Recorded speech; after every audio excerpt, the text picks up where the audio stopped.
Alright, so this is how to change oil with Seafoam. So first things first, you're going to pop your hood, open the hood to your engine bay. You're going to locate your engine filler, oil filler cap. It's on the left side of this 60 Vortec LS. It's marked with 5W30 up top because that's the type of oil that this takes. You want to take your Seafoam, make sure you read the instructions carefully.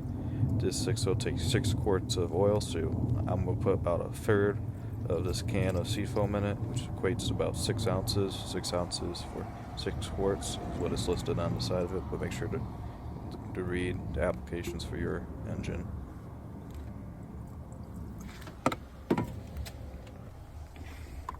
Make sure you put the oil filler cap back on. Don't want any spills or contaminants getting into the crankcase. Now you're going to go back to your fuel tank. Some people like to put the Seafoam in the air intake, flush it out that way. I prefer just to dump it all on the fuel tank, because I hope it does at least something to clean the injectors as it passes through the fuel system. Now you're going to start your vehicle, see how many miles you have on your trip. This is important because you want to go about 100 miles. So now you're going to drive to your nearest O'Reilly's or Walmart. I like to go to Walmart. Walmart has cheaper prices on oils, and for me, in my later model, well, not later, 2000's not that old, but in the older Chevys, they have more fuel filter options compared to AutoZone and O'Reilly's. Now you're going to drive, like I said, about 100 miles. If you go a little over or a little under, it don't really matter. Just 100 miles, make sure that the Seafoam has plenty of time to get in and work, break up the junk that's in your oil. Some recommend to drive hard and get to high RPMs during this 100-mile period. I think under normal driving operations, the Seafoam should work just fine in the crankcase. So now that you've driven 100 miles, now it's time to change your oil. So get your stuff and locate your oil drain plug and get your oil drain pan underneath. Unfortunately, I was not smart enough to foresee that this oil drain pan I have, got them from a friend, is way too small for the hot oil that's about to pour out. So this is a how-to of not to drain your oil. There's plenty of other things. It's just pretty simple. As you pop the drain plug, let the oil drain in the pan. Here I'm showing you can't really see because it's dark, but that's where the oil drain plug is. Here's a picture of it in clear daylight. So you got your drain plug there, and then you got your oil filter goes up there. It's pretty tight. You need a specialized tool it's not hand tight to get it off.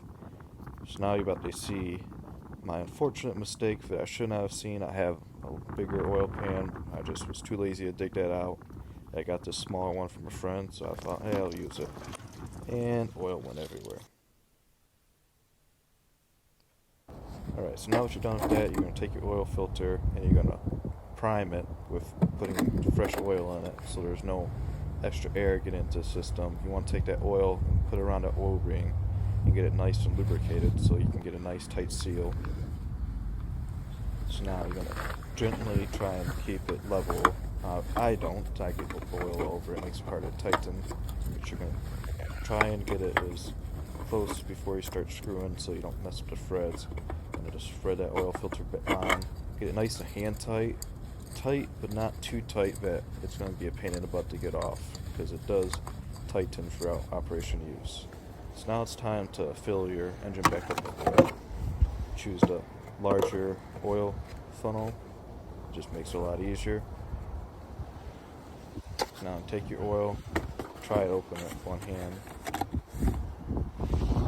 and just start dumping. This larger oil funnel makes it kind of nice. Obviously, 6 quarts of oil. It's not a whole ton, but it's also not a lot. It could take a lot of time, but bigger oil funnel makes it easier for me. Make sure you get all that oil in there. And now, since you're a cheapskate and really don't want to spend too much money for oil and grab 1 quart, you grab 2 5-quarts. So now you got to pour just 1 quart off. So important to just pour a little bit and keep checking. It's nice that they have the markings on the sides with clearing so you can see just how much oil put in there. See, I did not put enough, about 4.5. I didn't even get quite 4.5 in the first pour. do this on a level surface. I noticed that I was on a little bit on level surface here.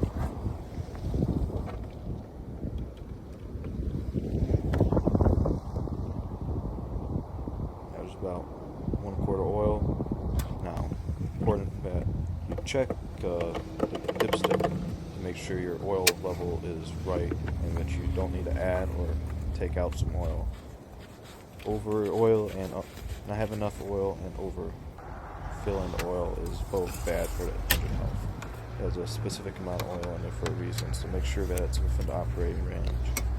Now, it was getting this dipstick back again was a whole lot harder than I thought it would be one-handed, and it's pretty dark. This camera's actually making it brighter than what it was. See me struggle in this stupid Alaskan night when it gets dark at 3:30. Even with street lights, you can't see it, but the oil is within the perfect operating levels. So now you want to start it up. You want to watch your oil pressure gauge to make sure it's at operating levels and not under or over pressured. Check to make sure any codes are throwing. But that's how you change your oil with Seafoam.